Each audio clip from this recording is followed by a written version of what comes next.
दोस्तों, ये कहानी एक ऐसी फैमिली की है जो छुट्टियां बिताने के लिए एक ट्रिप पर निकलती है। लेकिन ये लोग एक ऐसी जगह फंस जाते हैं जो बहुत ही खूंखार लोगों का इलाका है। अब ये परिवार यहाँ से बचकर निकल पाता है या नहीं, ये हम आगे की कहानी में जानेंगे। तो कहानी की शुरुआत में हमें बताया जाता है कि सन 1945 से लेकर 1962 तक अमेरिकन सरकार ने 331 न्यूक्लियर टेस्ट किए थे, जिनसे बहुत बड़ी मात्रा में रेडिएशन बाहर निकला था और इसका असर आसपास रहने वाले लोगों पर हुआ था। लेकिन अमेरिकन सरकार आज भी ये बात स्वीकार नहीं करती। अब हम दूर दराज के एरिया में एक गैस स्टेशन को देखते हैं, जहाँ काम करने वाला आदमी गन के साथ किसी रूबी नाम की लड़की को ढूंढ रहा था। जब वह वापस आता है तो दरवाजे के बाहर एक बैग रखा हुआ था। फिर वह चिल्लाकर कहता है कि मैं अब तुम्हारी और मदद नहीं कर सकता। फिर वह बैग लेकर अंदर चला जाता है।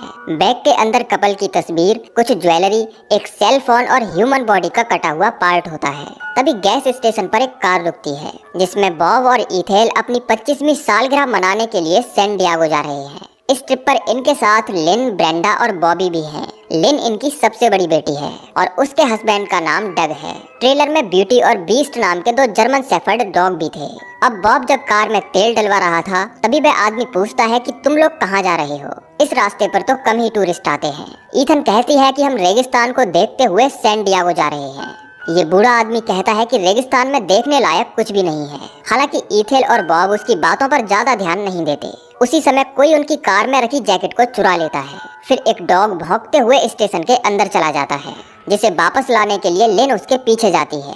तभी उसका ध्यान टेबल पर रखे बैग पर जाता है, जिसके अंदर लूट का सामान रखा हुआ था। उसी वक्त वह बूढ़ा आदमी अंदर आता है और समझ जाता है कि लिन ने उसका बैग देख लिया है। फिर वह बाहर आकर बॉब को एक शॉर्टकट बताता है, जो उन्हें 2 घंटे पहले सैन डिएगो पहुंचा सकता है। जिसके बाद सभी लोग मैक्सिको के रेगिस्तान से होते हुए आगे बढ़ते हैं। लेकिन ब्रेंडा इस ट्रिप पर आकर बिल्कुल खुश नहीं थी।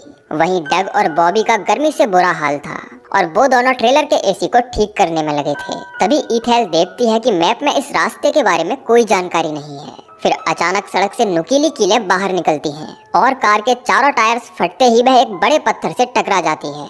लेकिन अच्छी बात यह थी कि सभी लोग सुरक्षित थे। फिर बॉब देखता है कि गाड़ी का एक्सल टूट गया है और उसे आगे ले जा पाना पॉसिबल नहीं है। इन्हें लगता है कि टायर फटने की वजह रेगिस्तान में बढ़ती गर्मी है। तभी उनके दोनों कुत्ते ट्रेलर से बाहर निकलकर भाग जाते हैं, जिन्हें पकड़ने के लिए बॉबी उनके पीछे जाता है। लेकिन पहाड़ी के ऊपर बैठा कोई अनजान शख्स उन्हें देख रहा था। फिर डग मदद बुलाने के लिए फोन ट्राई करता है, लेकिन बदकिस्मती से इस जगह कोई सिग्नल मौजूद नहीं था। अब बॉब डिसाइड करता है कि डग और मैं मदद बुलाने के लिए अलग अलग दिशाओं में जाएंगे। फिर वह कार से अपनी गन निकालता है और एक गन बॉबी को देते हुए कहता है कि हमारे लौटने तक तुम बाकी लोगों का ध्यान रखना। इसी दौरान लिन की नजर दूर पहाड़ी से आ रही रिफ्लेक्शन पर जाती है, लेकिन वह इस पर ज्यादा ध्यान नहीं देती। जिसके बाद बॉब और डग मदद बुलाने के लिए विपरीत दिशाओं में निकलते हैं। वहीं इथेल, ब्रेंडा और लिन टेंट लगाकर लंच करने लगते हैं, लेकिन इनके डॉग्स पहाड़ी की तरफ देखकर काफी ज्यादा भौंक रहे थे। फिर ब्रेंडा जैसे ही ट्रेलर का दरवाजा खोलती है तो उनमें से एक डॉग कूदकर बाहर भाग जाता है। अब बॉबी एक बार फिर उसे पकड़ने के लिए पीछे जाता है, लेकिन ब्यूटी उसे कहीं नजर नहीं आती। फिर बॉबी की नजर वहाँ पड़े खून पर जाती है, जिसे फॉलो करते हुए वह आगे बढ़ता है और देखता है कि ब्यूटी को किसी ने मार दिया है। ये देखकर वह काफी घबरा जाता है और उल्टे पैर भाग खड़ा होता है। लेकिन अचानक उसका पैर फिसलता है और वह खाई में गिरकर बेहोश हो जाता है। फिर रूबी नाम की वह लड़की बॉबी के नजदीक आती है, जो रेड कलर की वही जैकेट पहने थी जो कुछ समय पहले उसने कार से चुराई थी। वह बॉबी को बचाना चाहती थी, लेकिन ऊपर बैठा उसका भाई गॉगल उसे वहाँ से भगा देता है। वहीं हम डग को देखते हैं, जिसे चलते चलते कई घंटे बीत चुके थे, लेकिन अभी तक उसे कोई मदद नहीं मिल पाई थी। तभी वह देखता है कि उसके सामने एक बहुत बड़ा गड्ढा है, जो शायद यहाँ न्यूक्लियर टेस्ट करने के बाद बना होगा। फिर वह नीचे जाता है और देखता है कि इस जगह बहुत सारी गाड़ियाँ पार्क की हुई हैं, जो सबकी सब बेहद खराब कंडीशन में थी। इनमें से कुछ कार्स पर खून के निशान भी लगे थे। डग को समझ नहीं आता कि आखिर इतनी सारी कार्स इस गड्ढे के अंदर कैसे आईं। उसे एक कार के अंदर टेडी बियर मिलता है, जिसे वह अपनी बेटी के लिए लेकर वहां से आगे बढ़ जाता है। वहीं हम बॉब को देखते हैं, जो उसी गैस स्टेशन पर पहुंच जाता है जहां उसने अपनी कार में डीजल डलवाया था। फिर वह अंदर जाकर थोड़ा पानी पीता है और उस आदमी को ढूंढता है जिसने उसे शॉर्टकट बताया था, लेकिन वह शख्स यहाँ नहीं होता। फिर वह मदद बुलाने के लिए फोन ट्राई करता है, लेकिन ये फोन भी काम नहीं कर रहा था। तभी बॉब की नजर टेबल पर रखे उस बैग पर जाती है जिसके अंदर बहुत सारी ज्वेलरी और ह्यूमन बॉडी का कटा हुआ पार्ट रखा था। ये देखकर बॉब को उस आदमी पर शक हो जाता है और वह अपनी गन निकालकर चौकन्ना हो जाता है। फिर वह दीवार पर लगी कुछ पेपर कटिंग्स को देखता है जो न्यूक्लियर टेस्ट के बारे में काफी कुछ कह रही थी। बॉब समझ जाता है कि उसका परिवार इस ट्रैप में फंस चुका है। फिर वह कार लेकर यहाँ से निकलने ही वाला होता है कि तभी उसे उस बूढ़े आदमी की आवाज सुनाई पड़ती है जो शराब के नशे में धुत पड़ा था। इससे पहले कि बॉब कुछ करता, वह शख्स खुद को शूट कर लेता है।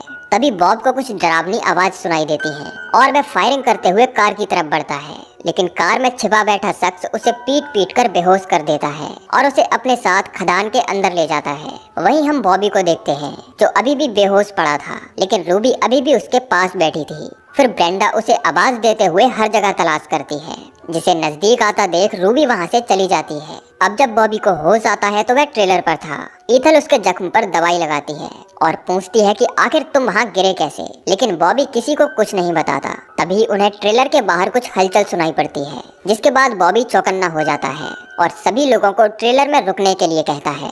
फिर वह देखता है कि उसका दूसरा डॉग बीस्ट चैन तोड़कर भाग गया है। ये देखकर बॉबी और ज्यादा परेशान हो जाता है। उसी समय डग भी खाली हाथ वापस लौटता है। वह बताता है कि यहाँ से 5 किलोमीटर आगे जाने के बाद रास्ता खत्म हो जाता है। उस गैस स्टेशन वाले बुड्ढे ने हमसे झूठ बोला था। ये सुनकर सब लोगों की चिंता और बढ़ जाती है क्योंकि बॉब अभी तक वापस नहीं लौटा था। डग कहता है कि हमें थोड़ा और इंतजार करना चाहिए, उसके बाद हम बॉब को ढूंढने निकलेंगे। जिसके बाद डग लिन के साथ कार में सोने चला जाता है और बाकी सब लोग ट्रेलर में ही सो जाते हैं, लेकिन बॉबी को नींद नहीं आ रही थी। उस हादसे के बाद वह काफी ज्यादा डरा हुआ था, जिसके बाद वह अपने डॉग को तलाशने बाहर जाता है, लेकिन तभी 2 लोग ट्रेलर के अंदर आ जाते हैं जो दिखने में किसी म्यूटेंट की तरह लग रहे थे। उधर बॉबी घबराया हुआ डग के पास आता है और उसे बताता है कि हमारे आसपास जरूर कोई छिपा हुआ है। उन्होंने हमारे डॉग को भी मार दिया है, लेकिन मैंने ये बात सबसे इसलिए छिपाई क्योंकि मैं किसी को डराना नहीं चाहता था। तभी उन्हें बॉब के चिल्लाने की आवाज सुनाई देती है जिसे उन म्यूटेंट्स ने जिंदा जला दिया था। फिर सभी लोग बॉब को बचाने के लिए उसकी तरफ भागते हैं, लेकिन 2 म्यूटेंट्स जो ट्रेलर के अंदर थे वो दोनों ब्रेंडा के साथ जबरदस्ती करते हैं। उधर डग और बाकी लोग आग बुझाने की काफी कोशिश करते हैं, लेकिन ये लोग बॉब को नहीं बचा पाते और उसकी मौत हो जाती है। तभी लिन ब्रेंडा के चिल्लाने की आवाज सुनकर ट्रेलर के अंदर जाती है और देखती है कि उसकी बेटी म्यूटेंट के पास है। वह उस पर हमला भी करती है, लेकिन वह म्यूटेंट कैथरीन पर गन पॉइंट कर देता है। फिर वह लिन के साथ भी बदतमीजी करता है। तभी ईथेल अंदर आती है जिसे वह म्यूटेंट शूट कर देता है। जब लिन उसका विरोध करती है तो म्यूटेंट उसे भी गोली मार देता है।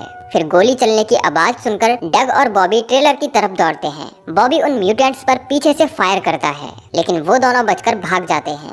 फिर डग देखता है कि उसकी बेटी यहाँ से गायब है और उसकी पत्नी लिन की डेथ हो चुकी है।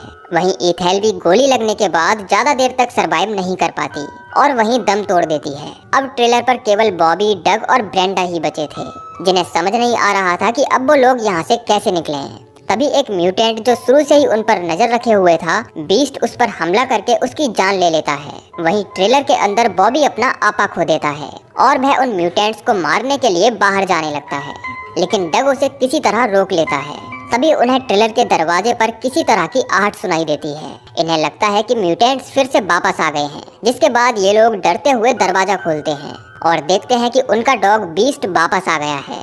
साथ ही वह उस म्यूटेंट को मारकर उसका वॉकी टॉकी भी साथ ले आया था, जिस पर डग अपनी बेटी के रोने की आवाज सुनता है। वह उस म्यूटेंट से कहता है कि आखिर तुम हमसे क्या चाहते हो। उधर से जवाब आता है कि जुपिटर सबको खत्म कर देगा। अब अगली सुबह डग अपनी बेटी को वापस लाने के लिए पहाड़ी की तरफ जाता है।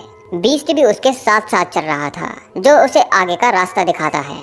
फिर डग एक सुरंग के अंदर एंटर करता है, जहां उसे बहुत सारे लोगों की कब्र बनी मिलती है। फिर वह चलते चलते सुरंग के दूसरे छोर पर पहुंचता है और देखता है कि पहाड़ी के इस पार एक छोटी सी बस्ती है, जो शायद उन मिलिटेंट्स का गांव हो सकता है। वहीं ब्रेंडा गाड़ी के टायर्स को आग लगा देती है ताकि उठते हुए धुएं को देखकर शायद यहाँ कोई उनकी मदद के लिए आ जाए, जबकि बॉबी फिशिंग लाइन से एक ट्रैप तैयार करता है। उधर हम डग को देखते हैं जो उस गांव में एंटर करता है फिर यहाँ लगे बोर्ड से पता चलता है कि पहले ये गांव एक टेस्टिंग ब्लेज हुआ करता था, जहाँ न्यूक्लियर हथियारों को टेस्ट किया जाता था। लेकिन शायद अब रेडिएशन के बढ़ने से यहाँ कोई नहीं रहता।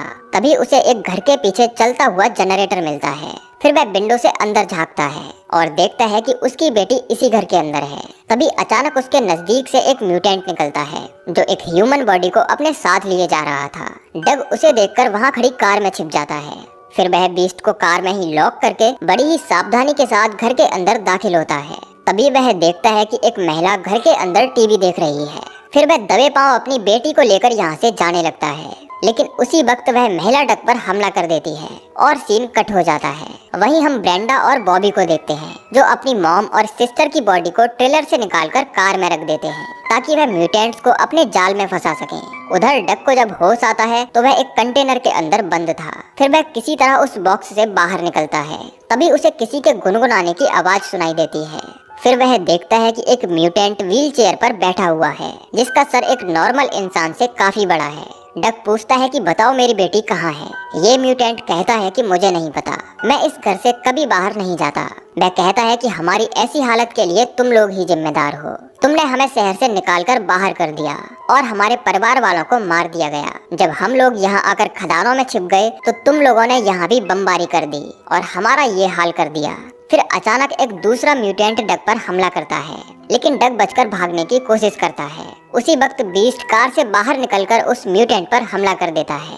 फिर डग एक कमरे में जाकर छिप जाता है, लेकिन वह म्यूटेंट यहाँ भी उसका पीछा नहीं छोड़ता और उसके हाथ की 2 उंगलियां काट देता है। तभी डग उसके पैर में स्क्रू ड्राइवर घुसा देता है और कुल्हाड़ी मारकर उसका सर खोल देता है। फिर एक और म्यूटेंट घर की तरफ बढ़ता है, लेकिन डग उसे भी मार देता है, जबकि बीस्ट व्हील चेयर पर बैठे उस म्यूटेंट पर हमला कर देता है। अब वह अपनी बेटी को ढूंढते हुए दूसरे घर में जाता है, जहां 2 म्यूटेंट्स बच्चे गुड्डा गुड़िया खेल रहे थे, लेकिन उसकी बेटी यहाँ नहीं थी। फिर एक म्यूटेंट बच्ची को मारने के लिए चाकू निकालता है। तभी रूबी उसे रोकने की कोशिश करती है, लेकिन ये म्यूटेंट उसे डांट कर यहाँ से भगा देता है। फिर वह बच्ची को मारने के लिए जैसे ही कपड़ा हटाता है तो यहाँ उसे सुअर का बच्चा मिलता है। म्यूटेंट समझ जाता है कि ये रूबी का काम है। जब डग अपनी बेटी के रोने की आवाज सुनता है तो देखता है कि रूबी उसकी बेटी को लेकर भाग रही है। वहीं हम ब्रेंडा और बॉबी को देखते हैं, जिनके लगाए हुए ट्रैप से पता चल जाता है कि म्यूटेंट्स यहाँ आ चुके हैं। फिर बॉबी गन लेकर आगे बढ़ता है और देखता है कि उसकी मॉम की डेड बॉडी कार से गायब है। फिर वह ब्लड के निशानों को फॉलो करते हुए आगे जाता है और देखता है कि एक नर पक्षी उसकी माँ के शरीर को खा रहा है। बॉबी गुस्से में उस पर फायर करता है, लेकिन जल्दी ही उसकी सारी गोलियां खत्म हो जाती हैं। उधर ब्रेंडा ट्रेलर के अंदर एलपीजी गैस रिलीज कर देती है, जिसके बाद ये दोनों जाकर एक पत्थर के पीछे छिप जाते हैं। अब जैसे ही वह म्यूटेंट ट्रेलर का दरवाजा खोलता है तो उसमें आग लग जाती है और एक बड़े धमाके के साथ वह म्यूटेंट मारा जाता है। वहीं हम डग को देखते हैं, जो आगे जाकर रूबी का रास्ता रोक लेता है, जिसके बाद रूबी उसकी बेटी को वापस देने लगती है। लेकिन तभी वह म्यूटेंट डग पर हमला कर देता है और उसे बुरी तरह पीटने लगता है। लेकिन इस बार डग उसे शूट कर देता है और अपनी बेटी को रूबी से वापस ले लेता है। लेकिन वह म्यूटेंट अभी भी मरा नहीं था और इससे पहले कि वह डग को शूट करता, रूबी उसे देख लेती है और उस म्यूटेंट के साथ नीचे खाई में कूद जाती है, जिसकी वजह से डग और उसकी बेटी की जान बच जाती है, लेकिन वो दोनों मारे जाते हैं। उधर ब्रेंडा और बॉबी उस म्यूटेंट का काम तमाम कर देते हैं, जिसका नाम जुपिटर था। फिर कुछ समय बाद डग अपनी बेटी और बीस्ट के साथ वापस लौट आता है, जिसे जिंदा देखकर ब्रेंडा और बॉबी काफी इमोशनल हो जाते हैं और ये लोग एक दूसरे को हक कर लेते हैं। लेकिन पहाड़ी के ऊपर कोई था जो अभी भी उन पर नजर बनाए हुए था और इसी के साथ ये मूवी एंड हो जाती है। तो दोस्तों, ये थी कहानी दी हिल्स हैव आइज मूवी की, जो जरूर आपको पसंद आई होगी। बाकी आप कमेंट करके बताइए कि आपको ये कहानी कैसी लगी। मिलते हैं अगली वीडियो में, तब तक के लिए जय श्री कृष्ण।